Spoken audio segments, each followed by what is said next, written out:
अपने प्राचीन गौरव को समझने के लिए थोड़ा सा वक्त निकाले। नालंदा विश्वविद्यालय अभी तक के ज्ञात इतिहास का सबसे महान विश्वविद्यालय है। इस बात को खुद भी समझे, अपने बच्चों को भी इस जानकारी से अवगत कराए।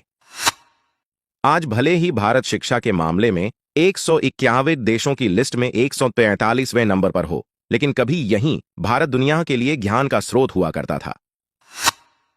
आज सैकड़ों छात्रों पर केवल एक अध्यापक उपलब्ध होता हो, परंतु हजारों वर्ष पहले इस विश्वविद्यालय के वैभव के दिनों में इसमें 10,000 से अधिक छात्र और 2,000 शिक्षक शामिल थे, यानी कि केवल 5 छात्रों पर एक अध्यापक। नालंदा में 8 अलग अलग परिसर और 10 मंदिर थे, साथ ही कई अन्य मेडिटेशन हॉल और क्लासरूम थे। यहां एक पुस्तकालय 9 मंजिला इमारत में स्थित था, जिसमें 90 लाख पांडुलिपियों सहित लाखों किताबें रखी हुई थीं। इस विश्वविद्यालय में सिर्फ भारत ही नहीं बल्कि कोरिया, जापान, चीन, Tibet, Indonesia, Iran, Greece, Mongolia समेत कई दूसरे देशों के विद्यार्थी भी पढ़ाई के लिए आते थे। सबसे हैरान करने वाली बात यह है कि उस दौर में यहां literature, astrology, psychology, law, astronomy, science, warfare, इतिहास, मैथ्स, आर्किटेक्चर, भाषा विज्ञान, इकोनॉमिक, मेडिसिन समेत कई विषय पढ़ाए जाते थे।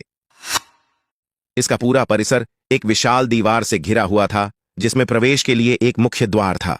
उत्तर से दक्षिण की ओर मठों की कतार थी। केंद्रीय विद्यालय में 7 बड़े कक्ष थे और इसके अलावा 300 अन्य कमरे थे। इनमें व्याख्यान हुआ करते थे। मठ एक से अधिक मंजिल के होते थे। प्रत्येक मठ के आंगन में एक कुआं बना था। 8 विशाल भवन, 10 मंदिर, अनेक प्रार्थना कक्ष तथा अध्ययन कक्ष के अलावा इस परिसर में सुंदर बगीचे तथा झीलें भी थीं। इस यूनिवर्सिटी में देश विदेश से पढ़ने वाले छात्रों के लिए छात्रावास की सुविधा भी थी। इस विश्वविद्यालय में प्रवेश परीक्षा इतनी कठिन होती थी कि केवल विलक्षण प्रतिभाशाली विद्यार्थी ही प्रवेश पा सकते थे। यहां आज के विश्वविद्यालयों की तरह छात्रों का अपना संघ होता था। वे स्वयं इसकी व्यवस्था तथा चुनाव करते थे। मैं शुभांगी पंडित ये सब लिख रही हूं, लेकिन जिम्मेदारी आपकी भी है। छात्रों को किसी प्रकार की आर्थिक चिंता न थी। उनके लिए शिक्षा, भोजन, वस्त्र, औषधि और उपचार सभी निःशुल्क थे। राज्य की ओर से विश्वविद्यालय को 200 गांव दान में मिले थे, जिनसे प्राप्त आय और अनाज से उसका खर्च चलता था। लगभग 800 सालों तक अस्तित्व में रहने के बाद इस विश्वविद्यालय को भूखे नंगे, असभ्य, आदमखोरों की नाजायज औलादों ने तहस नहस कर दिया।